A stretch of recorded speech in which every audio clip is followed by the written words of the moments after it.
Untuk saudara-saudara muslimku, masihkah engkau memuja-muja gurunda kalian ini? Masihkah engkau akan meninggi-ninggikan bahkan mengatakan Zuma adalah seorang yang cerdas? Simak video ini sampai selesai dan silahkan murtad. Shalom sahabat Kalimatullah dimanapun berada. Apa kabar sahabat Kalimatullah semua? Saya berharap sahabat semua ada dalam keadaan sehat dan selalu di dalam pertolongan Tuhan kita Yesus Kristus. Terus dukung perkembangan channel ini dengan cara like, komen, dan subscribe.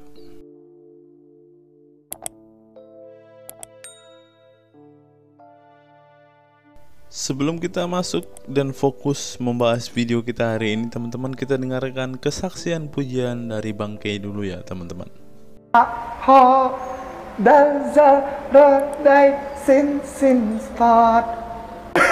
Kasih itu lemah lembut, sabar sederhana. Oh alangkah indahnya, oh alangkah eloknya, bila saudara seiman hidup dalam.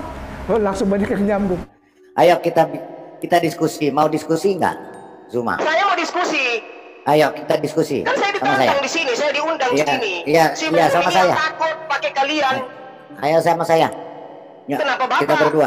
Kita berdua Oke, ya. baik. Silakan Topiknya. tentukan Matius 19:29. Kita jangan sebentar. Kita tentukan topiknya. Topik malam topiknya ini Yesus menjanjikan kita 100 diskusi istri. siapa yang Tuhan mana, yang mana Tuhan. Nggak mungkin ada dua Tuhan di dunia. Oh jelas, makanya jangan Tuhan yang tiga, Pak. Iya, makanya kita diskusi yang mana Tuhan, yang mana setan. Gimana, cocok? Ya, oke. Baik. Kita diskusi sebentar dulu Zuma, sebentar dong. Sama aja si bom ini. Aja suaranya. Satu tema. Iya. Kamu bicara dengan dalil. Sebentar. Yesus atau Tuhan kan gitu. Sebentar. Bukan Tuhan yang benar. Kita buktikan yang mana Tuhan, mana setan. Ya. Kita akan buktikan pakai dalil. Iya. Pak, pakai dalil sanggup nggak? Oke. Sanggup, pasti sanggup. Ya, silakan. Anda mau bertanya duluan. Oke. Saya akan jawab pakai dalil. Sebentar dulu. Saya pakai dalil, kamu pakai dalil. Bukan Matius 4. Nggak usah terlalu panjang, Pak. Sebentar dulu. Yesus dibawa oleh roh untuk dicobai oleh iblis. Roh ini siapa, Pak? Jawab. Cuma kamu nanti dengar dulu. Cuma otakmu nggak ada. Cuma kamu saya turunin dulu Pak Tomom. Saya ngomong nggak bisa teriak. Ini Zuma, jangan kau pakai teriak-teriak karena kau ketakutan. Kita diskusi. Kita buktikan yang mana Tuhan, yang mana setan. Caranya diskusi, kita jawab masing-masing pakai dalil. Dalilnya harus ditunjukkan. Dari Al-Quran, bukan teriak-teriak macam anjing yang digebuk berkain-kain gitu loh Zuma. Sang penggugat bisa kasih timer, sang penggugat siapkan timer. Ya, silakan kasih timer sang penggugat. Bikin timer. Kita pakai dalil dan kita pakai data dan kita berdiskusi sebagai manusia, bukan timer. Penggugat bisa tolong kan? Zuma, Kipli ya kamu, kita diskusi secara manusia bukan binatang. Ya, kalau kamu mau jadi binatang jangan diskusi di sini. Kita pelan-pelan ya, satu-satu. Silakan nyalain timer. Bertanya 2 menit, menjawab 5 menit. Oke, kita judulnya Tuhan mana yang benar. Oke, ya, itu ya, bukan Tuhan yang mana yang benar, kita buktikan yang mana Tuhan, yang mana setan. Oke. Ya sudah. Oke, silakan. Siapa yang mau mulai? Oke. Siapa yang mau mulai nih? Kita sebentar, karena dia tamu, kasih aja ke duluan. Silakan Zuma. Oke. Ya. Di dalam kitab Saudara dikatakan bahwasanya Yesus itu dibawa untuk dicobai oleh iblis. Dibawa di mana? Coba ayatnya buka, di ayat mana? Matius 4, Matius 4. Kameranya dimatikan dulu. Dia tahu. Oke. Sebenarnya Bom nggak tahu, tapi setelah saya sebut baru dia. Saya tahu Matius 4 ada Lukas 4. Sudah, saya ahlinya udah nggak usah. Saya muat tahu. Iya, tapi saya tantang kau tapi kau bodoh. Nanti kau dengan saya gini. Nanti kau saya. Oke, saya tanya dulu. Diam. Sampah kau giliran Bapak itu menjawab. Silakan. Kok lu yang ngaku? Dasar sampah nih. Sampah lu. Bodoh ini sampah ini memang. Sampah ini orang ini. Ya, itu menunjukkan dia sudah ketakutan. Ya, itu kalau orang sudah ketakutan seperti itu, Pak. Ya, nggak akan bisa dengan pelan-pelan. Kalau orang ketakutan itu pasti begitu. Dia berupaya supaya itu kacau. Kalian berlapis ya. 7, berlapis 5. Kenapa Anda katakan kau mulutmu. Oh iya, kau hanya modal sampah aja. Udah mulut di sini kita bukan mulut besar kayak kau. Mulutmu besar. Udah kau bertanya, silakan bertanya. Ya silakan bertanya. Saya yang punya ruangan. Kan mulutmu besar. Aduh. Kamu diam, Bob. Mulut sampah ini dasar laki-laki bodoh. Lu harus tahu ini room siapa. Saya ngerti, makanya Bom diam. Biarkan saya dengan Bapak tadi itu dialog gitu loh. Ngomong apa? Woi, bacot. Kok teriak-teriak? Jangan teriak-teriak, Zuma. Pelan-pelan. Kecilin, Tuyul. Tidak ada kecilin. Fitnah lagi nih. Nenekmu kiper. Siapa pula bilang nggak ada dikecilin? Bosan di sini aja mau kecilin orang semua dia tadi orang tuli semua. Dengan kau punya mulut itu. Dasar licik kau, Bom. Udah sekarang silakan jawab pertanyaan saya. Nggak usah banyak teori kalian. Pertanyaannya apa ini yang mencoba Yesus? Silakan. Nggak usah santun sok santun. Silakan. Ya pertanyaan setanan. Ya. Pertanyaannya. Kalau orang sudah ketakutan begitu, pertanyaannya roh apa?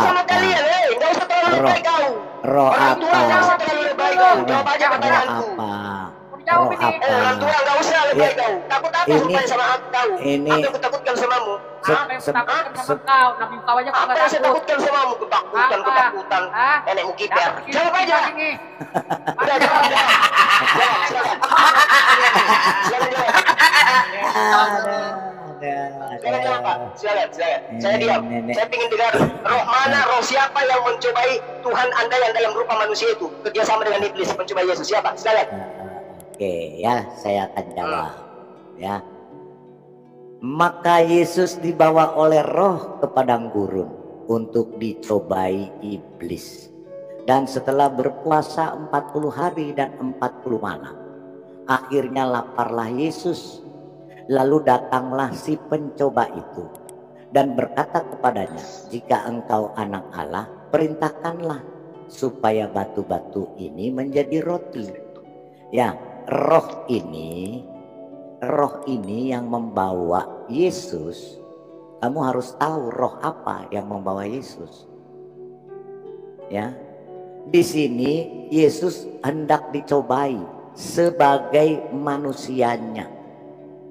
Sebagai keadaan kemanusiaannya, dia dicobai untuk menunjukkan bahwa dia adalah anak Allah. Makanya Pak Bambang turun ke bawah. Ya. Nah, di sini kemudian iblis membawanya. Jadi yang membawa itu iblis. Iblis membawanya ke kota suci dan menempatkan dia di bubungan bait Allah. Lalu katanya kepadanya, jika engkau anak Allah, jatuhkanlah dirimu ke bawah, sebab ada tertulis mengenai engkau, ia akan memerintahkan malaikat-malaikatnya dan mereka akan menatang engkau. Terus Pak Bambang. Ya, Yesus berkata, karena si iblis ingin mencobai Yesus di dalam keadaannya sebagai manusia, tetapi roh yang ada di dalamnya adalah roh Elohim sendiri, yang adalah Elohim sendiri.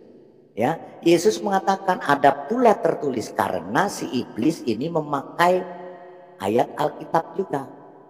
Ya seperti nggak jauh beda dengan kaulah Zuma. Ini si iblis memakai ayat Alkitab. Karena di sini dikatakan jika engkau anak Allah, sebab ada tertulis mengenai engkau, ia akan memintakan malaikat-malaikatnya. Di sini dia sedang menguji Yesus itu Tuhan dan anak Tuhan atau bukan? Maka Yesus berkata, ada pula tertulis, janganlah engkau mencobai Tuhan Elohimmu. Di sini Yesus mau mengatakan bahwa saya adalah Tuhan. Jadi kamu iblis jangan mencobai saya. Itulah roh yang mencobai, yang membawa Yesus untuk dicobai di padang gurun. Itu letaknya padang pencobaan itu di Yeriko. Saya sudah ke sana Zuma. Ya, saya sudah jawab Anda. Sekarang giliran saya yang bertanya. Ya. Zuma, tolong kau tunjukkan, ya, kau jelaskan tentang ayat Al-Qur'anmu. Al-Hijr ayat 6, tolong buka Pak Bambang. Al-Hijr. Al-Hijr 15, tolong Pak Penggugat. Time-nya dikasih mati dulu. QS 15 ayat 6. Pak Penggugat, QS 15 ayat 6. Ya, bentar. Saya stop dulu. Kalau begini kan enak diskusi, ya, jelas. Jadi kelihatan siapa ya? Al-Hijr. Ya, tolong diangkat. Kita berbicara dengan datanya. Al-Hijr QS 15 ayat 6. Kemudian QS 23 ayat 70 karena isinya sama ini. Saya mau tes dulu. Oke, coba kau jelaskan ya. Kalau dia nggak mau baca, Zuma kau jelaskan. Zuma kayaknya ada suara, ada gangguan ini, gangguan sinyal. Al-Hijr ayat 6 ada suaranya. Terus Al-Mu'minun ayat 70 ya. Mana Zumanya? Zuma, suaramu mana Zuma? Ada saya. Tenang, santai, relax. Santai, relax. Ya, santai, relax. Tanya aja sepuasnya. Coba Zuma kau jelaskan Al-Hijr ayat 6, Al-Mu'minun ayat 70. 5 menit. Mau 5-10. Oke. 10 menit, 1 jam juga saya kasih. Terus ke surah Al-Qalam ayat surah Al-Qalam ayat 51. 3 surah itu kau jelaskan. Kenapa Muhammad dikatakan orang gila? Pertama. Kedua, di ayat 70 dia punya penyakit gila. Di Al-Qalam dia adalah benar-benar orang gila. 3 tahap.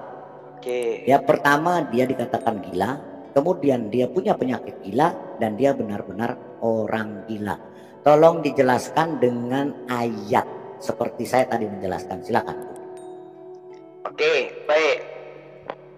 Ya, terima kasih atas pertanyaan saudara. Ketika saudara mengatakan kenapa Rasulullah Muhammad SAW itu disebut gila menurut saudara, Al-Quran Anda bawa di dalam surah Al-Hijr ayat 6. A'udzubillahi minasyaitonirrajim. Bismillahirrahmanirrahim. Wa qalu ya ayyuhalladzina nuzzila alaihi dzikr innaka lamajnun.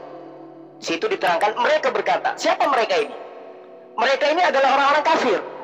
Berkata bahwa hai orang yang diturunkan Al-Quran kepadanya, sesungguhnya kamu benar-benar orang gila. Tetapi kemudian tuduhan orang-orang kafir yang ada pada masa itu dijawab sendiri oleh Al-Quran.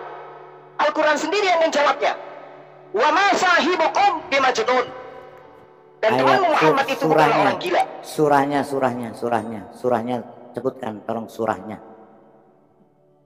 Al-Quran. Surahnya. Surah apa ya? At-Takwir ayat 22. Buka tolong At-Takwir ayat 22. Ya. Ini giliran saya menjelaskan, Pak. Iya. Kayaknya kita kasih stop Pak Subang. Catat aja, nanti setelah itu Bapak belajar. Mudah-mudahan Bapak dapat hidayah. Iya. Ya, jadi gini, simak dulu pertanyaannya, cuma. Jadi tolong kamu sebutkan ayatnya yang menganulir ayat-ayat ini, yang menjelaskan bahwa dia bukan orang gila. Lah kan tadi sudah saya jelaskan, Pak. Iya, ya makanya ayatnya tunjukkan. 22. Dengar dulu kan, kamu masih sanawiyah, makanya saya ajarin. Sebentar Zuma. Saya mau suruh baca ayatnya nangis. Iya, enggak nangis. Gini Zuma. Ya sudah bisa baca ayatnya, bisa. Ya kamu, saya bisa enggak baca ayatnya. Dengar dulu pertanyaannya.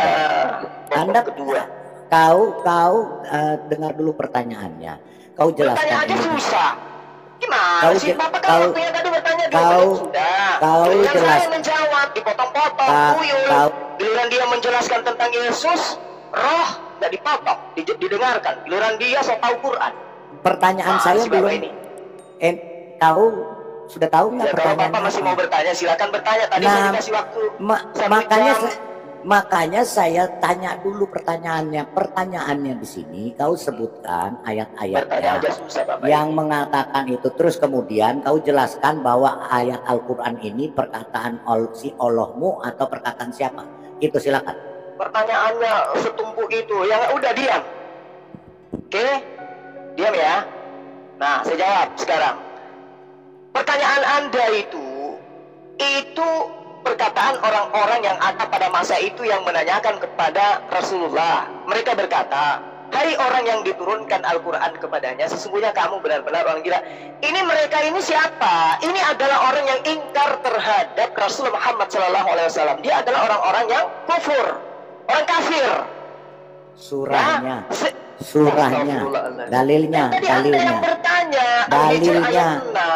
Buka sang penggugat, buka Al-Hijr ayat 6. Iya. Enggak jawabannya Anda mana yang mengatakan dia bukan orang gila di ayat di surah berapa? Silakan. Kan tadi saya sudah katakan, Pak. Di mana? At-Takwir ayat 22. Pak sang penggugat, tolong buka di timer, di stopkan, buka At-Takwir ayat berapa? 22, tolong buka. Iya. Pak sang penggugat sabar, Zul. Kita buka dulu, lihat supaya yang di live chat lihat benar nggak perkataan yang kau ucapkan dan kau kain-kainkan itu. Silakan sang penggugat. Silakan. Mati begenong, antek kamma di tahu wae. Deh. Iya, tolo-tolo kamma kan no. Kamu tahu? Ji. Apa jadi sampai kinjo. Aku tolong lagi tapi cek kamu tahu bahasa mengkasan bahasa Quran. Sang penggugat bukain. Bisa ada yang buka nggak? Sungkei. Sudah Pak. Kapan saya waktunya menjelaskan? Cuma mau nunjukin ayat. Mana? Yang mana? Ya, temanmu Nabi Muhammad itu bukan orang gila. Terus? Ya, bukan orang gila. Ini berbicara kepada Muhammad atau kepada temannya? Gimana sih Pak? Ini kan Anda bertanya, mana jawabannya bahwa Rasulullah Muhammad SAW itu bukan orang gila? Mas, kan yang dituduh Muhammad. Iya. Sekarang harusnya Muhammad membuktikan dia bukan orang gila. Itu harusnya, itu menurut Anda. Bukan temannya. Tidak mau menuruti kemauan Anda. Nah, Alkitab juga tidak mau menuruti otak Anda. Lah, tadi ketika Anda saya tanya, apa yang Anda jelaskan? Iya. Anda mengatakan roh bekerja sama dengan iblis mencoba Yesus kan? Nah, baca apa? Itu jangan coba kau baca. Kosongnya. Kalau Kristen lain kutanya roh itu siapa? Mereka mengatakan itu adalah roh Elohim. Coba, udah tadi. Itu adalah roh setan. Tadi udah dijawab Zulkifli. Sekarang kau fokus saja jawabanmu. Silakan. Fokus gimana kalau Bapak mengganggu terus kayak orang pikun? Giliran saya menjawab kok diganggu terus. Silakan. Lanjut. Silakan, bentar tanya lagi. Juma, sekarang saya bertanya kepadamu Juma. Di Yohanes 7 nomor 12, di mana penyesat itu dibantah? Silakan Juma. Yohanes 7 nomor 12, di mana Yesus itu dibantah bukan penyesat. Di sana Yesus dibilang penyesat. Silakan Juma. Turunkan dia Pak Bom, turunkan uang. Yohanes 7 nomor 12, Yesus dibilang penyesat itu. Apa itu? Masa nggak ada yang bantah? Ini gimana? Dicekek nih sama Roh Kudus nih. Bom otaknya udah salah. Udah salah ini. Bukannya susah. Ya, coba mana sih zoomanya? Apa orang tua? Udah aku jawab tadi. At-Takwir ayat 22.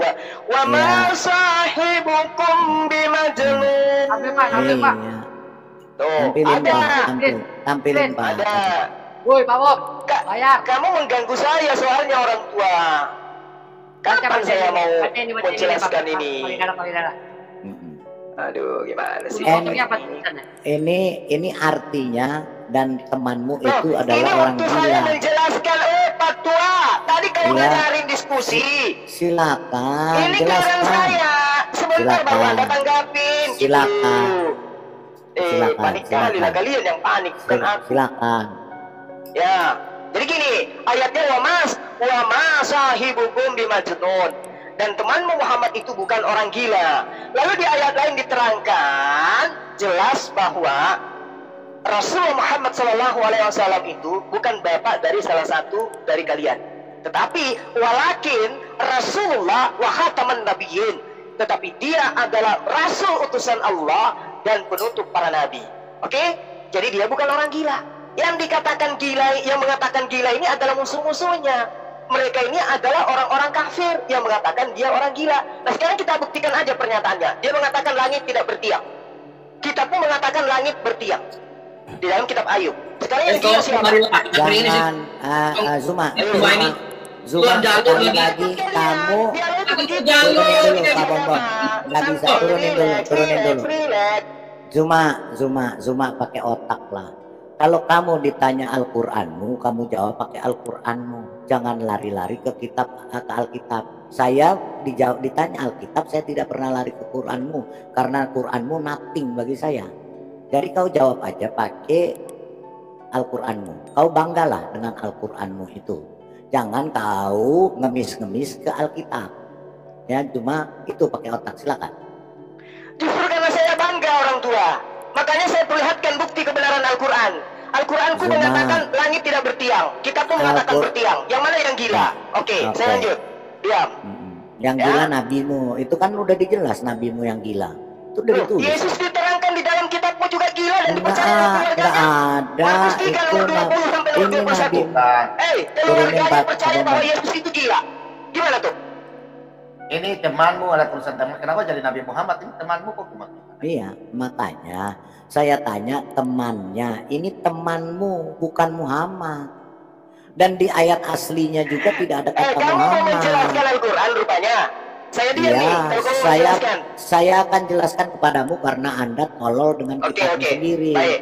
Ya. Silakan. Sekarang di mana kau coba di ayat ini kau tunjukkan kata Muhammad di bahasa aslinya. Oh, jadi gitu. Iya. Jadi kamu nggak ngerti kalau yang dimaksud di situ adalah Muhammad. Iya, nggak ngerti karena nggak ada kata Muhammad. Oh, begitu. Iya. Coba tunjukkan kata Muhammadnya. Coba mana? Tunjukkan kata Muhammadnya. Oke. Sekarang yang Anda katakan di ayat di mana kata Muhammadnya? Di mana kata Muhammadnya? Hai anak kecil. Hei anak orang gila. Di mana disebut Muhammad di situ? Orang gila, mana kata Muhammad? Oke, Al-Hijr. Kita buka, nggak pakai kata Muhammad. Oke, kita buka. Tolong Pak Mugawat buka. Di Al-Hijr kita tidak usah pakai kata Muhammad. Ya, oke, mantap ini ya. Mereka berkata, wahai orang-orang yang kepadanya diturunkan Quran, sesungguhnya engkau benar-benar orang gila. Nggak pakai kata Muhammad. Kau orang gila. Coba kau bantah bahwa kau bukan orang gila. Ya siapa di situ yang disebut orang gila, Pak? Yang diturunkan Quran. Kau diturunkan Quran nggak? Oh, oke. Nah sekarang yang dituduh gila siapa? Yang dituduh gila orang yang diturunkan Quran. Iya, siapa benar-benar namanya? Orang gila. Iya, siapa nggak ditulis namanya? Yang diturunkan Quran benar-benar orang gila. Nah, ini yang saya katakan kepada saudara. Nah, ini yang saya katakan kepada saudara. Wa ma sahibukum bimajnun. Dan temanmu itu bukanlah orang gila. Siapa yang dimaksud di situ, Pak? Zuma. Tadi kau minta kembali ke ayat ini kan, kita baca sama-sama. Iya, betul. Mereka berkata, wahai orang yang kepadanya diturunkan Al-Quran, sesungguhnya engkau benar-benar orang gila. Yang diturunkan Quran itu siapa? Nah, terus? Nah, kau terima Quran nggak? Kau percaya Quran nggak? Kau percaya Quran nggak? Yang disebut gila siapa? Yang disebut gila siapa? Yang diturunkan Quran, kau terima Quran nggak? Iya, makanya kan Bapak nanya, yang tidak gila itu kok tidak disebutkan namanya? Yang disebutkan orang gila, yang tidak gila tidak disebutkan di sini. Jadi yang diturunkan Quran itu orang gila. Kau diturunkan Quran nggak? Kau percaya Quran nggak? Kau orang gila kan? Nah, itu tuduhan orang-orang terhadap dia yang diwahyukan Al-Quran kepadanya, berarti baginda Rasulullah Muhammad SAW. Nah, nggak ada kata Muhammad di sini. Nggak ada kata Muhammad. Nah, terus kenapa Anda cari nama Muhammad di dalam ayat yang saya tunjukkan kepada saudara? Nggak ada. Saya setuju. saya sangat yang Anda tunjukkan juga pun saya katakan nggak ada nama Muhammad, yang kutunjukkan juga nggak ada. Terus apa masalahnya? Zuma, makanya kelasmu masih sanawiyah, makanya saya ajarin. Makanya saya ajarkan. Siapa yang dituduh gila, Pak? Saya tanya Anda, siapa yang dituduh gila? Itu baca dong. Tadi naikkan lagi itu.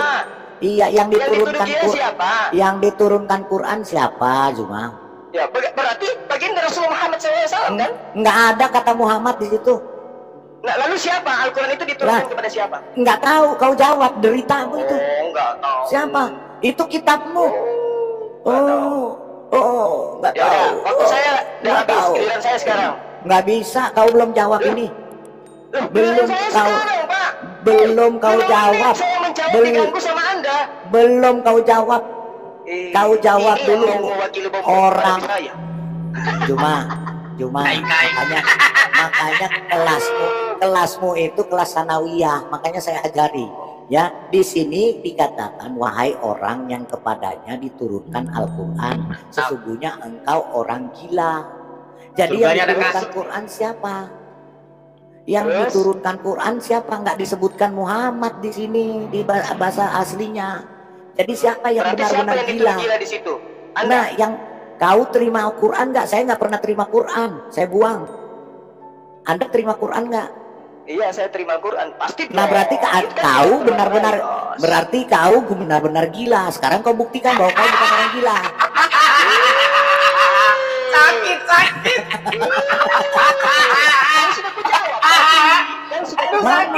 Mana buktinya? Mana dalilnya? Mana jawabanmu, Zuma? Mana jawabanmu, Zuma?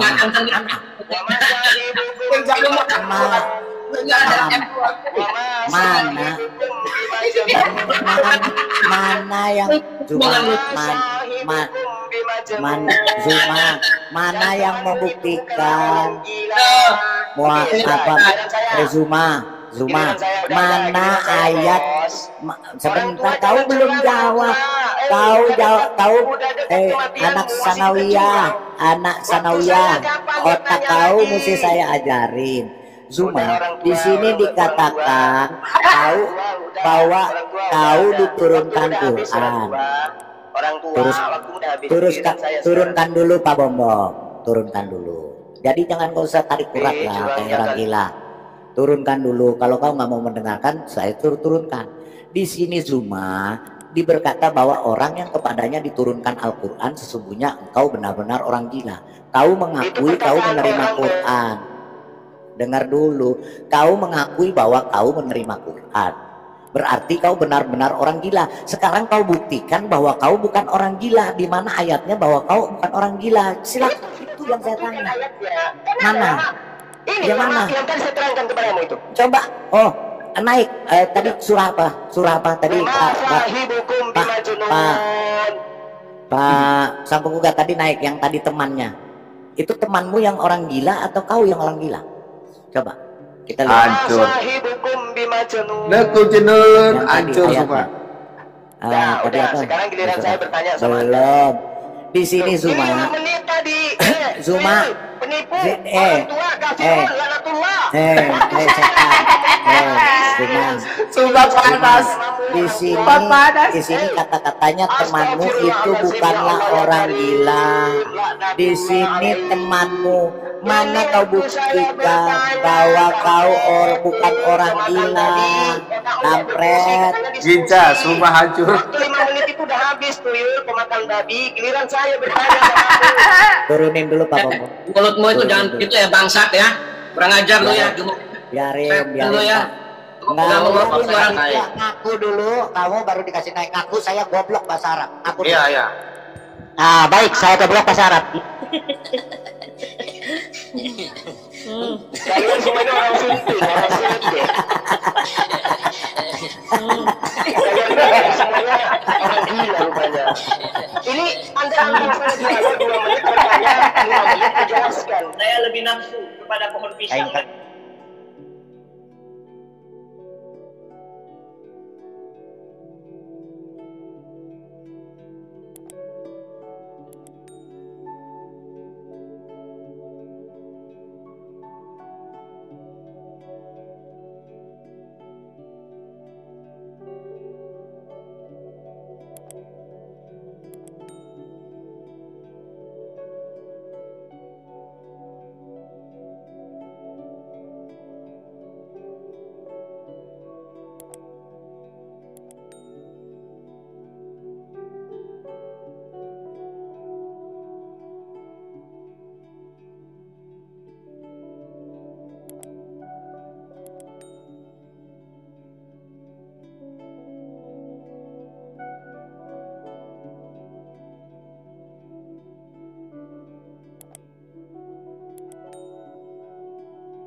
Mari kita simak apa yang diungkapkan oleh profesor dan cendekiawan muslim yang satu ini. Kita kutip dalil liputan 6, teman-teman. Quraisy Shihab mengatakan, tolong jangan pilih ustadz yang suka memaki. Kiai Haji Quraisy Shihab ibaratkan begini. Nah, teman-teman, ternyata ada juga ustadz-ustadz yang suka memaki-maki, teman-teman. Bisa jadi ini adalah salah satu oknum yang dikatakan oleh Habib Kribo tadi, teman-teman, di mana mereka seakan-akan orang yang paling beriman, paling beragama, dengan kepalanya ada titik hitam dan juga jenggotnya sampai panjang ke lantai, kata Habib Kribo tadi kan, teman-teman. Di era modern ini, ketika ceramah agama mudah diakses melalui berbagai media, umat Islam dihadapkan pada pilihan beragama, ustadz atau penceramah yang dapat mereka ikuti. Namun tidak semua pendakwah menggunakan cara yang sejuk dan penuh hikmah dalam menyampaikan pesan agama. Menanggapi fenomena ini, wah ini ternyata sebuah fenomena nih, teman-teman, berarti sudah sering terjadi nih, teman-teman. Profesor Kiai Haji Quraisy Shihab, seorang cendekiawan muslim, terkemuka menekankan pentingnya memilih ustadz yang tidak memaki-maki dalam dakwahnya. Quraisy Shihab mengingatkan bahwa dakwah adalah ajakan kepada kebaikan yang harus disampaikan dengan cara yang baik pula. Ia menekankan pentingnya mencontoh akhlak Nabi Muhammad SAW yang selalu lemah lembut dalam menyampaikan ajaran Islam. Mengutip sabda Nabi Muhammad, barang siapa yang beriman kepada Allah dan hari akhir, hendaklah ia berkata baik atau diam. Ayahanda presenter Naswa Shihab menegaskan bahwa ini adalah pedoman penting bagi para pendakwah. Kata-kata yang baik dan penuh hikmah lebih efektif dalam menyentuh hati dan menggerakkan orang untuk berubah ke arah yang lebih baik. Dalam dakwah, seringkali ditemukan penceramah yang menggunakan kata-kata yang keras dengan alasan untuk menegur atau mengingatkan umat. Namun, Profesor Quraisy Shihab mengingatkan bahwa cara ini justru bisa menimbulkan antipati dan menjauhkan orang dari ajaran agama Islam yang seharusnya penuh kasih sayang dan rahmat. Menukil Islam.co, Quraisy Shihab menjelaskan hal yang menarik ketika ditanya seseorang terkait kriteria ustadz yang tepat untuk dijadikan panutan atau sebagai penceramah. Mantan rektor lain, sekarang UIN, Syarif Hidayatullah Jakarta, ini menjelaskan dengan penuh kasih ibarat seorang bapak menasihati anaknya. Pilihlah ustadz yang menganut paham moderat. Anda tidak akan mendengar makian, tutur mantan Menteri Agama ke-16 masa Presiden Soeharto ini. Quraisy Shihab menjelaskan bahwa ustadz yang wasatiyah akan terbuka untuk dikritik dan tidak fanatik dengan satu pandangan dan menilai pandangan yang orang lain salah. Quraisy Shihab menjelaskan bahwa ustadz wasatiyah akan terbuka untuk dikritik dan tidak fanatik dengan satu pandangan dan menilai pandangan orang lain salah.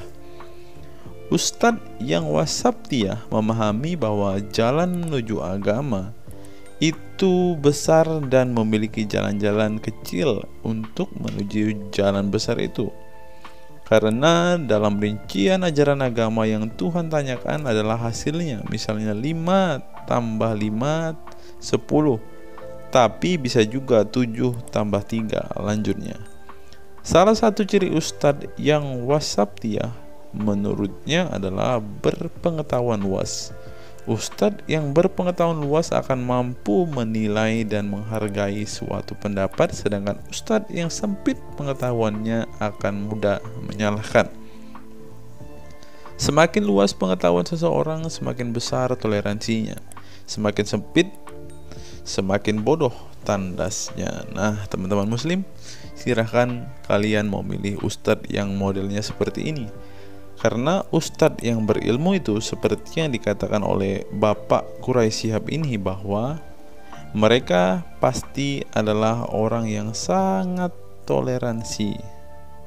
Tetapi jika ustadzmu kamu dapati tidak bisa bertoleransi atau orang yang intoleran, maka mereka bisa dikatakan ustadz yang BODOH, kata Quraisy Shihab. Nah, pertanyaannya adalah, apakah Zuma termasuk standar ustadz yang baik atau ustadz yang toleran? Mari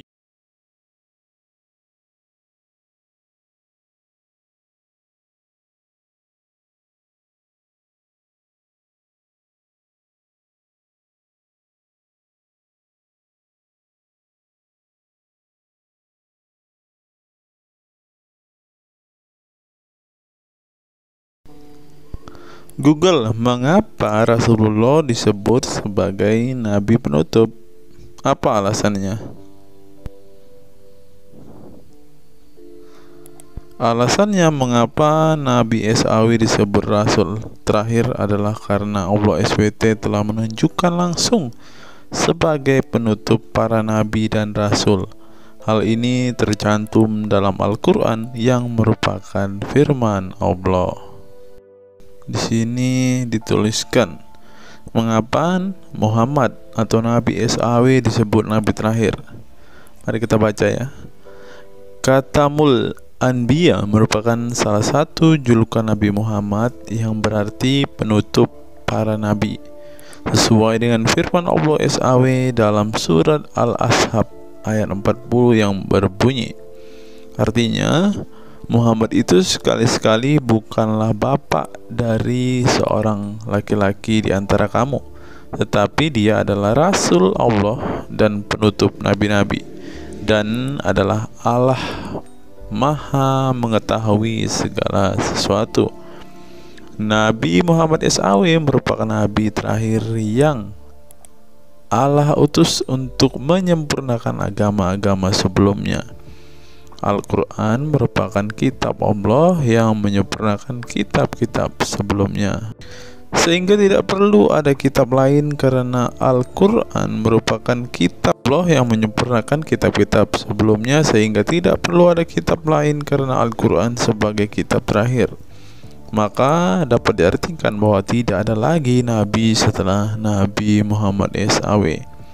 Nabi Muhammad SAW sebagai nabi terakhir juga didukung dengan dalil lainnya, yaitu surat Al-Sab 61 ayat 6. Dan ingatlah ketika Isa bin Maryam berkata, hai Bani Israel, sesungguhnya aku adalah utusan Allah kepadamu, membenarkan kitab sebelumku, yaitu Taurat, yang memberikan kabar gembira dengan datangnya seorang Rasul yang akan datang sesudahku, yang namanya Ahmad, dalam tanda kurung Muhammad. Menurut Syekh Al-Zairi dalam kitab Al-Jawahir dan Al-Qalamiyah, alasan kenapa Nabi Muhammad SAW dijadikan nabi terakhir adalah hikmah terputusnya para nabi itu untuk menyeru umat manusia agar beribadah kepada Allah, menunjukkan mereka ke jalan yang lurus dalam urusan kehidupan duniawi dan ukrawi, memberitahu kepada mereka tentang hal-hal yang tidak dapat dicapai oleh penglihatan mereka, dan memberitahu keadaan yang pemikiran mereka belum sampai, dan menetapkan dalil yang meyakinkan serta menghilangkan syubhat keserupaan yang tidak benar. Adapun hubungan dakwah Nabi Muhammad SAW dengan nabi-nabi terdahulu ialah terbangun atas dasar sebagai penguat dan penyempurna dakwah nabi-nabi sebelumnya. Oleh karena itu, semua para nabi selalu dibangun atas dasar dua pondasi utama, yaitu akidah, syariat, dan akhlak. Dari segi kaidah, dari segi akidah, semua ajaran yang dibawa oleh para nabi, mulai dari Nabi Adam alaihissalam sampai Muhammad SAW, adalah sama. Tidak ada beda antara nabi satu dengan nabi yang lainnya. Semuanya mengajarkan keimaman, keimanan terhadap keesaan Allah SWT, yaitu dengan membersihkan dari segala sifat yang tidak layak baginya dan mengimani adanya hari kiamat serta adanya surga dan neraka. Maka dari itu, semua para nabi menyerukan kepada kaumnya masing-masing antara dasar iman kepada Allah, dan semua para nabi setelahnya saling membenarkan ajaran yang telah dibawa oleh para nabi sebelumnya. Adapun dari segi syariat yang mengatur tatanan kehidupan masyarakat dan individu terhadap perbedaan dalam metode dan kuantitasnya antara satu nabi dengan yang lain. Hal itu disebabkan karena syariat tersebut dalam ranah pelaksanaan, bukan sebuah pengabaran seperti akidah. Perkembangan zaman dan perbedaan bangsa yang satu dengan bangsa yang lainnya turut mempengaruhi syariat mereka satu sama lain. Diutusnya satu nabi itu adalah khusus untuk umatnya pada waktu itu, bukan umum untuk semua manusia. Sebuah hukum syariat terbatas dalam ruang lingkup yang sempit sesuai dengan umatnya pada waktu itu secara khusus. Nah, dari bagian pertama ini kita mengetahui teman-teman mengapa Rasulullah ini dikatakan sebagai nabi penutup, karena Rasulullah juga mengajarkan kepada keesaan Allah, teman-teman. Nah, seperti yang terus di sini. Semuanya mengajarkan keimanan terhadap keesaan Allah SWT, yaitu dengan membersihkan dari sifat segala yang tidak layak baginya dan mengimani adanya hari kiamat dan adanya surga dan neraka. Salah satu alasan mengapa Rasulullah disebut sebagai nabi penutup adalah ini, teman-teman. Mari kita lihat fakta berikutnya. Menurut kumparan, teman-teman, alasan mengapa Rasulullah SAW disebut nabi terakhir, teman-teman. Mari kita simak ya. Saya berharap teman-teman tidak bosan mendengar setiap fakta-fakta yang kita bukakan ini, karena dengan melihat fakta-fakta ini setidaknya kita belajar, teman-teman, dan dapat memaklumi mengapa sih saudara-saudara muslim kita itu sangat-sangat menjunjung tinggi Rasulullah, teman-teman. Mari kita simak. Nabi Muhammad SAW adalah nabi yang ke-25 dalam Al-Quran. Sebagai umat Islam, kita diwajibkan mempercayai bahwa tidak ada rasul lain setelah kematian Nabi Muhammad SAW. Sebenarnya mengapa Nabi SAW disebut rasul terakhir? Bukan tanpa alasan Allah SWT memilih Nabi Muhammad SAW sebagai rasul terakhir, sehingga kita dilarang untuk mempercayai bahwa adanya rasul setelah Nabi Muhammad SAW meninggal dunia, bahkan sampai memiliki cara pandang berbeda dengan beliau. Nah, jadi teman-teman kita, saudara-saudara kita tidak percaya ada nabi setelah Nabi Muhammad, teman-teman. Terlebih ada yang nabi yang membawa ajaran-ajaran yang berbeda dari apa yang diajarkan oleh Rasulullah. Berikutnya, alasan dibalik Nabi Muhammad SAW disebut rasul terakhir. Nabi Muhammad SAW ditunjuk menjadi rasul terakhir Allah SWT dan mendapatkan Al-Quran yang merupakan kitab sempurna dari kitab-kitab sebelumnya. Nah, mereka percaya juga kitab mereka adalah kitab yang paling sempurna, karena kitab-kitab sebelumnya tidak sempurna maka disempurnakan oleh Al-Quran, teman-teman. Artinya wahyu yang sudah diterima Nabi Muhammad SAW sudah terputus sejak beliau meninggal dunia. Ibnu Katsir menjelaskan, ini merupakan nikmat Allah Subhanahu wa Ta'ala yang terbesar atas umat ini. Allah Subhanahu wa Ta'ala telah menyempurnakan untuk mereka agama mereka, sehingga mereka tidak lagi membutuhkan agama selain agama mereka. Mereka tidak pula membutuhkan nabi selain nabi mereka. Oleh karena itu, Allah Subhanahu wa Ta'ala menjadikannya sebagai penutup para nabi. Allah Subhanahu wa Ta'ala mengutus beliau kepada manusia dan kepada jin. Nah, jadi teman-teman, Rasulullah juga bukan hanya dikirim kepada umat muslim, kepada manusia-manusia yang percaya dan memutuskan untuk memeluk agama Islam saat ini, ternyata juga kepada para jin, teman-teman. Allah Subhanahu wa Ta'ala berfirman, artinya Muhammad itu sekali-kali bukanlah bapak dari seorang laki-laki di antara kamu, tetapi dia adalah Rasulullah dan penutup nabi-nabi, dan adalah Allah Maha mengetahui segala sesuatu. Dikutip dari buku situs-situs dalam Al-Quran oleh Syarifuddin El-Fikri, para ahli bahasa memberikan makna terhadap kata ma dalam surat Al-Ahzab ayat 40 dengan al-istitsaku wal ma'u, yang artinya memastikan dan menolak sesuatu, sehingga Al-Quran menyebutkan bahwa Nabi Muhammad SAW sebagai khatam an-nabiyin. Artinya pasti tidak ragu beliau seorang nabi terakhir dan menolak orang mengaku di kemudian hari. Adapun alasan dibalik Nabi Muhammad SAW sebagai Rasul terakhir dijelaskan oleh Syekh Al-Zairi dalam Al-Jawahir Al-Kalamiyah.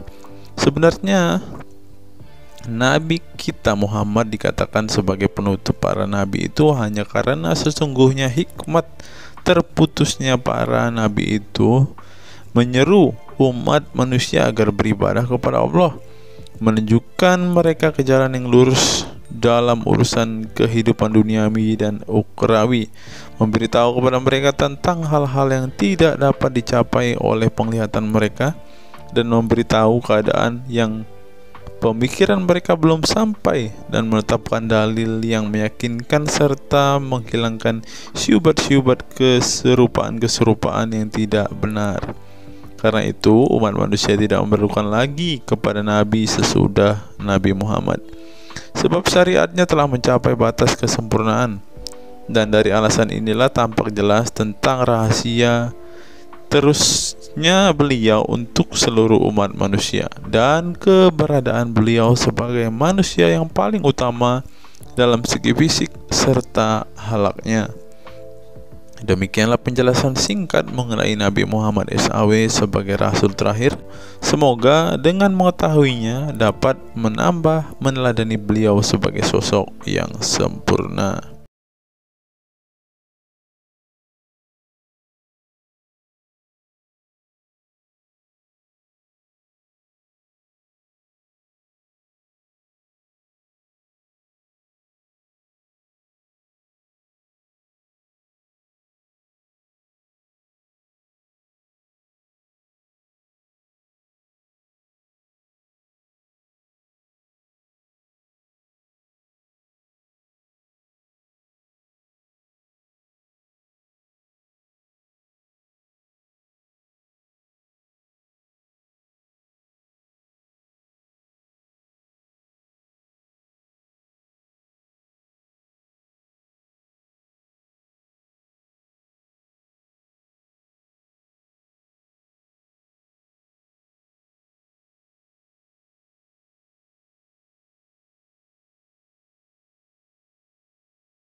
Saya teringat dengan satu perkataan seorang ustadz, teman-teman. Ustadz ini mengatakan bahwa memang benar saudara-saudara muslim kita itu hanya suka membaca Al-Quran, suka berbahasa Arab, tetapi pada kenyataannya mereka ini, teman-teman, ternyata adalah orang-orang yang tidak paham sama sekali dengan apa yang mereka baca, teman-teman.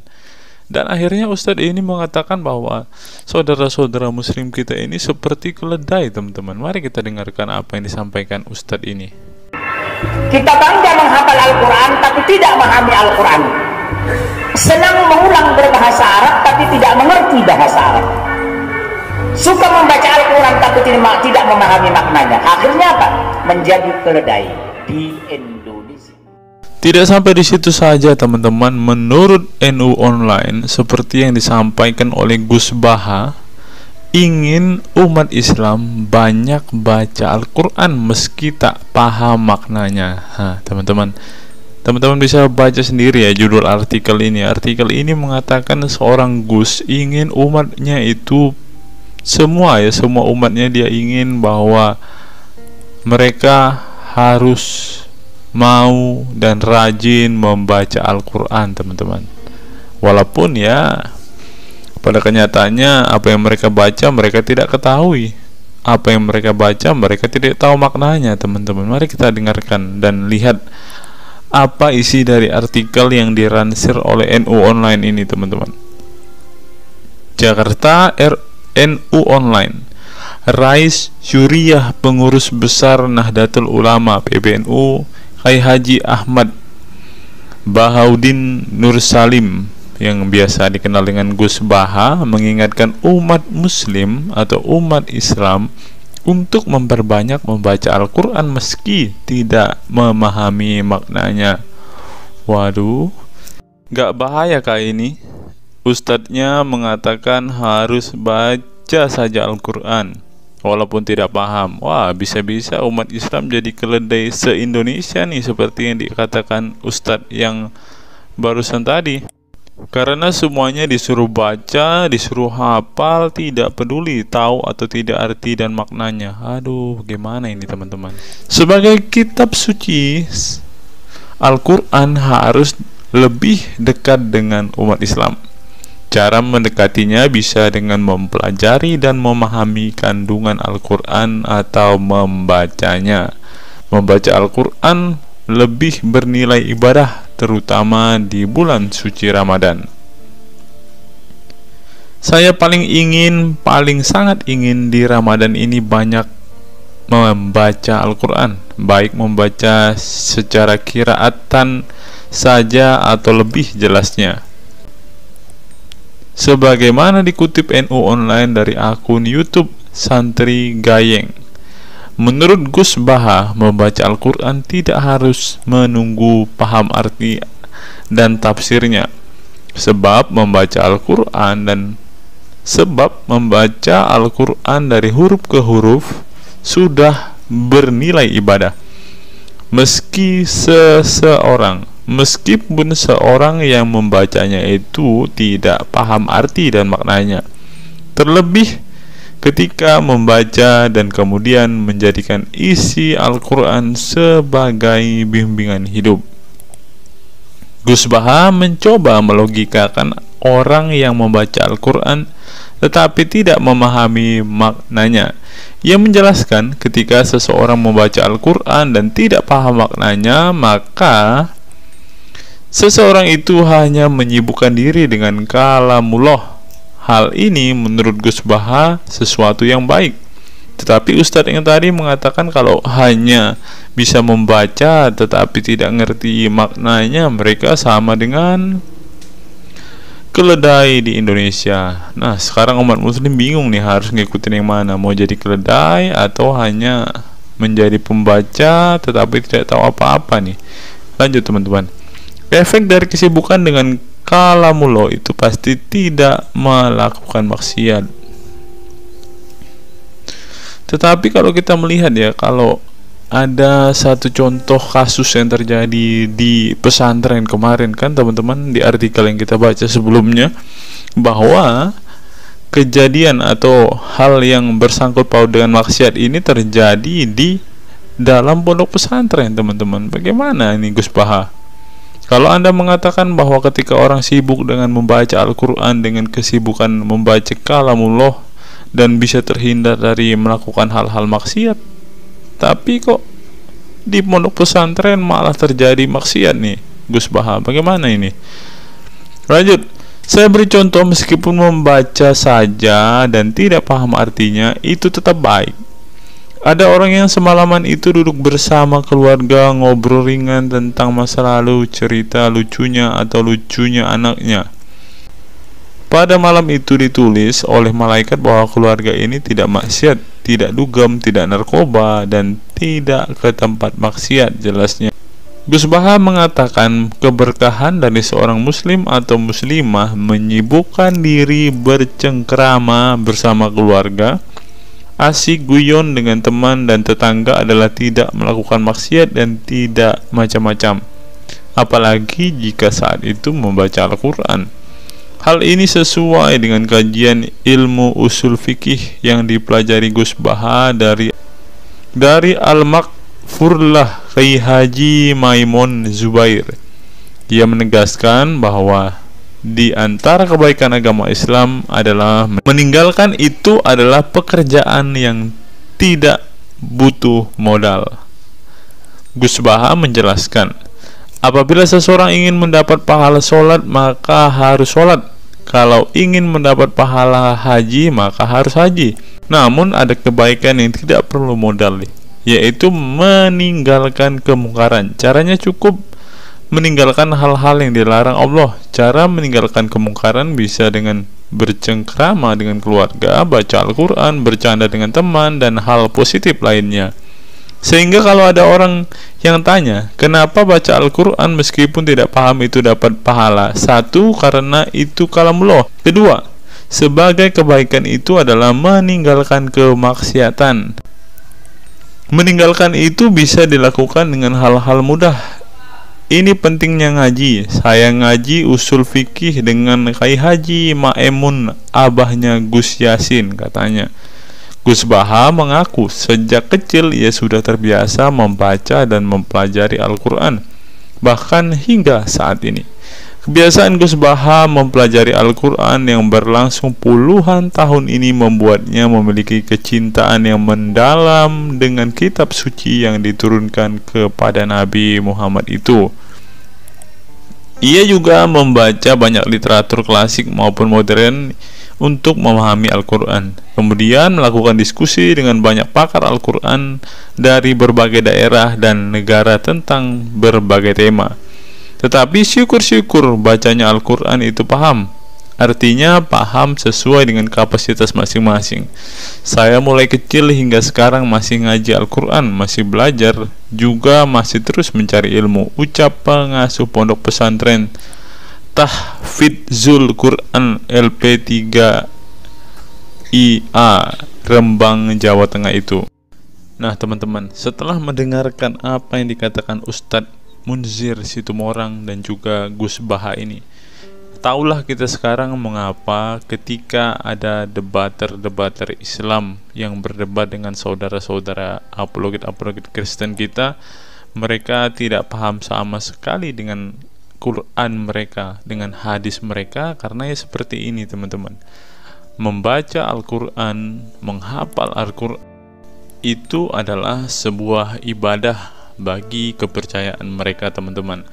Walaupun mereka tidak paham apa yang mereka baca, walaupun mereka tidak mengerti sama sekali apa yang mereka baca teman-teman, yang penting dibaca saja, itu adalah sebuah amal baik. Nah teman-teman, kita belajar bahwa ketika apologet Kristen berdebat dengan para apologet Islam atau dengan para polemikus Muslim, inilah yang terjadi teman-teman. Mereka tidak paham sama sekali ketika mereka ditanya isi hadis dan Qur'annya. Karena pada intinya atau pada kenyataannya, seperti pengakuan dua ustadz ini tadi, bahwa memang benar umat muslim itu hanya senang membaca, hanya suka membaca, hanya suka mengimani tetapi tidak paham sama sekali dengan apa yang mereka baca dan imani, teman-teman.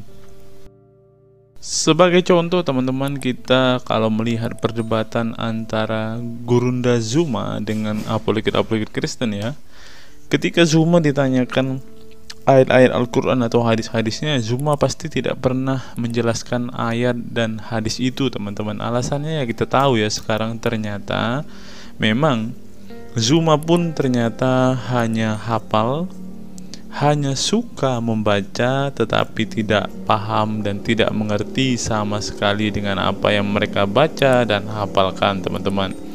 Ya, jadi kita bisa ambil kesimpulan bahwa orang-orang model seperti ini sama seperti keledai di Indonesia, seperti yang diungkapkan oleh Ustadz Munzir Situmorang tadi, teman-teman.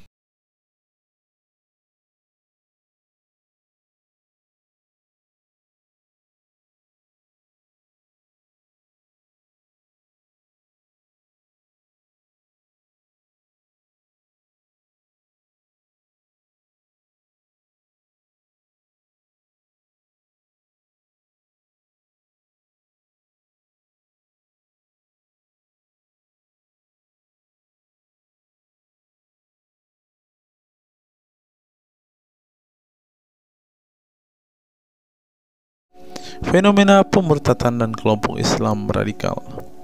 Sejumlah sarjana Islam mengemukakan hukuman seorang murtad adalah hak prerogatif Tuhan, bukan wewenang manusia. Masalah pemurtadan selalu menjadi isu penting dalam sejarah wacana keislaman. Dalam Islam, tindakan atau sikap seseorang muslim meninggalkan agama Islam, baik dengan perkataan maupun dengan perbuatan, disebut dengan ridah atau irtidad dalam bahasa Arab. Dan orang muslim yang melakukan tindakan ini disebut murtad. Nah, seperti yang dikatakan oleh Yakut tadi, teman-teman, dengan mengatakan toa itu seperti gonggongan anjing, dia sudah murtad, teman-teman. Itulah sebabnya saudara-saudara muslim menganjurkan dia untuk istighfar dan mengucapkan 2 kalimat syahadat kembali. Lanjut. Seorang dikatakan murtad belum tentu mereka pindah atau konversi ke agama baru. Bisa juga mereka kemudian memilih untuk tidak beragama, menjadi sekuler, ateis, agnostik, dan lain sebagainya. Masalah pemurtadan ini bukan hanya diskursus dan fenomena eksklusif dalam Islam saja, tetapi juga dalam agama-agama lain ya. Ada banyak pendapat di kalangan sarjana muslim tentang status ridah dan bagaimana seharusnya memperlakukan seorang murtad. Ada yang berpendapat ridah adalah masalah kepolitikan, bukan masalah teologi keagamaan, sehingga orang yang keluar dari Islam murtad tidak perlu dikenai hukuman apapun, termasuk hukuman pembunuhan. Karena itu akan bertentangan dengan doktrin Islam dan Al-Quran yang menggaransi kebebasan bagi seseorang untuk beriman dan beragama atau tidak beriman dan tidak beragama.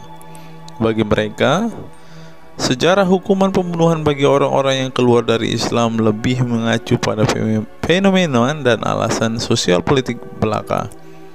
Dengan kata lain, kata murtad bagi mereka mengacu pada pengertian pembangkangan politik ketimbang pemberontakan teologis. Tak ada konsensus mengenainya.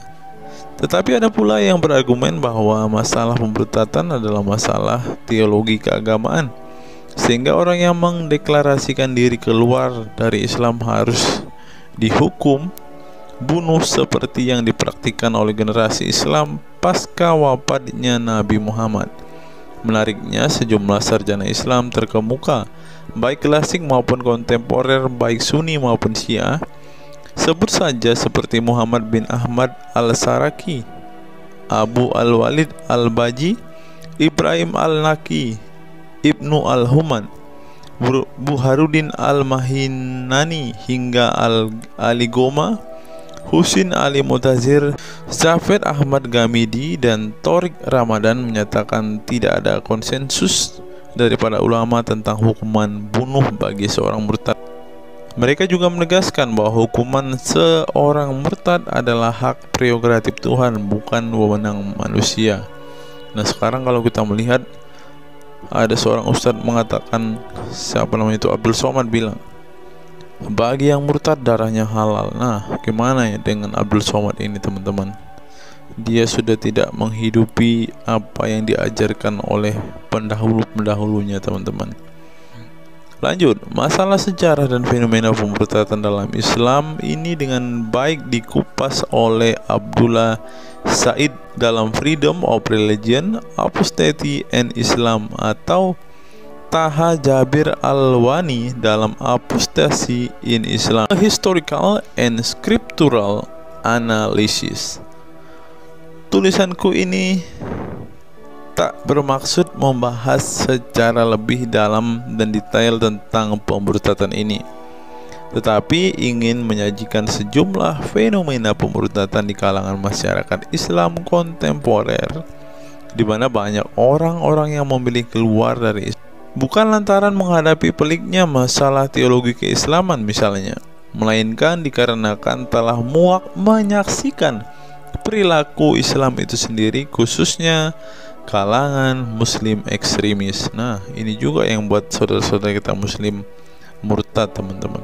Nggak tahu ya Abdul Somad termasuk orang yang Islam atau muslim yang ekstremis atau enggak ya, karena dia bilang siapa yang murtad darahnya halal. Bisa jadi Somad salah satu Islam ekstremis. Berikutnya, faktor trauma. Bagi kelompok Islam militan konservatif, pemurtadan adalah tindakan haram dan kaum murtad harus dibunuh. Tetapi mereka tidak menyadari bahwa banyak kaum Islam yang memilih menjadi murtad justru karena mereka trauma dengan perilaku brutal kelompok radikal Islam itu sendiri. Lihat misalnya penuturan sejumlah mantan muslim dalam buku Living Islam, Apostate Speak Out, yang diedit oleh Ibnu Warak, nama samaran seorang pensiunan Islam kelahiran Rajkot, India. Dalam buku yang sangat provokatif ini, sejumlah ex-muslim bersuara keras memberi kesaksian tentang kebobrokan perilaku kelompok muslim radikal di negara-negara yang mayoritas berpenduduk muslim seperti Pakistan, Bangladesh, Aljazair, Iran, Afghanistan, dan lain sebagainya.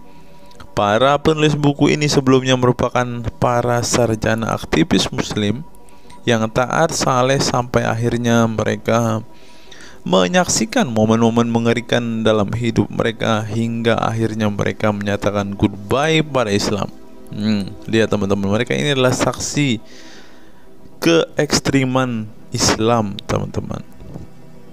Kini mereka memilih menjadi Kristen, agnostik, ateis, humanis, sekularis, free thinker, dan lain sebagainya. Setelah mendeklarasikan dari emoh pada Islam, mereka kemudian pada umumnya memilih tinggal di Barat, khususnya Amerika Serikat, Kanada, Eropa Barat, dan Australia. Karena kalau mereka tinggal di Arab ya pasti dipenggal, teman-teman. Sebagai suaka baru mereka dengan pertimbangan satu, masalah ketidakamanan jika mereka tinggal di negara asal mereka, sebab seorang yang pindah agama dihukumi murtad dan mereka itu bisa dibunuh. Nah, benar apa yang saya katakan tadi kan, teman-teman. Yang kedua, lantaran di Barat ada jaminan soal kebebasan beragama. Nah, kalau di negara asal mereka hanya satu agama, teman-teman. Kalau mau meluk agama lain ya siap-siap dipenggal karena darahnya halal. Inilah ajaran Islam yang asli. Berikutnya, buku yang ditulis oleh kaum murtad ini penting untuk disimak sebagai kritik tajam atas tindakan radikalisme agama yang dilakukan oleh, meminjam istilah Muhammad Said Asmani, kelompok ekstrim yang sering menebarkan kekerasan dan kebencian dalam menyampaikan pesan-pesan keagamaan tanpa disadari bahwa perilaku sadis dan barbar mereka telah menyebabkan sebagian umat Islam frustasi dan kehilangan kepercayaan terhadap agama mereka, kemudian memilih hengkang dari Islam. Ini menunjukkan bahwa masalah pemurtadan atau proses konversi tidak semata-mata masalah teologi keagamaan, tetapi juga sosial, politik, dan ekonomi. Itulah yang dialami Ibnu Warok, Ali Sina, Anwar Saik, Faisal Muhammad, Serek Malik, Samia Libini, Abul Qasem, dan masih banyak lagi. Semula mereka adalah para pemeluk Islam saleh yang kemudian memilih keluar dari agama ini setelah mereka mengalami dan menyaksikan peristiwa tragis dalam sejarah hidup mereka. Simak misalnya penuturan Ali Sina dalam Why I Live Islam, My Passage from Faith to Enlightenment. Ali Sina yang masih keturunan Ayatollah Iran ini menuturkan pengalaman getir hidupnya menyaksikan serangkaian horor di negaranya Iran. Dia mengatakan sejak Ayatollah Khomeini berhasil menggulingkan diktator Shah Reza Pahlavi pada tahun 1979, segera ia mengganti ideologi sekuler negara dengan ideologi Islami yang tunduk sepenuhnya pada otoritas Khomeini. Masih menurut Ali Sina, alih-alih ingin menegakkan kedaulatan dalam praktiknya, yang terjadi justru penegak kedaulatan Khomeini, di mana melalui agen rahasianya yang bernama Saza Mene Ate Laat Fa Amniate Keskharar, yang disingkat Sefak, dia dan para pendukungnya menghancurkan siapapun yang tidak mau tunduk pada otoritas politik keagamaannya, termasuk bekas sekutunya. Maka pada saat Imam Khomeini berkuasa, kata Sina, nyawa pun menjadi sangat murah. Ribuan orang Irak dibunuh sebagai efek perang teluk antara Iran-Irak. Ribuan pengikut Bahai Faith disiksa dengan tuduhan murtad, dan ribuan penduduk Iran yang menolak otoritas politik dan agama sang imam dipenjara. Nasib kaum perempuan lebih tragis lagi. Sebelum dibunuh, mereka diperkosa oleh tentara syariat dengan alasan sebagai imbalan pembangkangan kepada sang Ayatollah sekaligus tiket menuju surga. Ngeri teman-teman, tiket menuju surga. Peristiwa tragis semasa rezim Khomeini ini membuat Ali Sina trauma dan kehilangan kepercayaan terhadap Islam sehingga ia memilih murtad. Sekarang ia mendirikan Faith Freedom Foundation untuk mengadvokasi orang-orang yang ingin meninggalkan Islam. Selain Ali Sina, pengalaman getir juga dialami oleh Abul Qasem Bangladesh, Serek Malik Pakistan, Anwar Saik Pakistan Bertain, Nadia dari Maroko, Samia Libina dari Tunisia, Azad dari India, dan masih banyak lagi. Setelah mengalami dan menyaksikan sejumlah peristiwa tragis kekerasan agama yang dilakukan kaum muslim radikal di negara mereka, mereka kemudian hijrah ke iman yang baru. Memang tidak bisa dipungkiri di negara-negara berbasis Islam itu telah terjadi sejumlah peristiwa sadis yang dilakukan sekelompok rezim muslim militan dan kaum radikal agama demi ambisi politik kekuasaan mereka. Atas nama agama dan penegakan syariat Islam, mereka melakukan serangkaian teror dan kekerasan terhadap kelompok minoritas dan lawan-lawan politik agamanya. Penulis perempuan Mesir Bad Yeor telah menunjukkan dengan baik sebagian dari sejarah gelap radikalisme kelompok militan konservatif terhadap kaum minoritas ini dalam buku The Decline of Eastern Christianity Under Islam From Jihad to Dhimmitud. Dalam buku ini, dia berpendapat bahwa konsep dhimmi, khususnya Kristen dan Yahudi yang secara literal mengacu pada definisi protected people, orang-orang yang dilindungi, dalam realitasnya justru menjadi kelompok yang diperas, dieksploitasi, karena di samping dipaksa membayar pajak pada pemerintah, mereka tidak pernah menikmati hak-hak sipil sebagai warga negara. Di negara-negara berbasis syariat Islam, mereka memang menjadi warga negara kelas 2, kalau bukan malah tidak berkelas lagi. Wah. Tidak hanya non-muslim saja, kaum muslim yang kebetulan berseberangan dengan ideologi dan aliran keagamaan rezim penguasa, baik rezim Sunni maupun Syiah, juga mendapat perlakuan kejam dan diskriminatif. Sebagian dari kaum muslim yang dizolimi oleh rezim Islam ekstrem ini masih bertahan memeluk Islam. Tetapi sebagian lain lebih memilih kabur ke negeri lain dan emoh memeluk Islam lagi. Ilustrasi di atas merupakan peringatan keras sekaligus memberi pelajaran berharga bagi umat Islam. Dengarnya saudara-saudara Islam, khususnya kelompok muslim militan konservatif yang selama ini getol berdakwah dengan cara-cara kekerasan dan intoleran.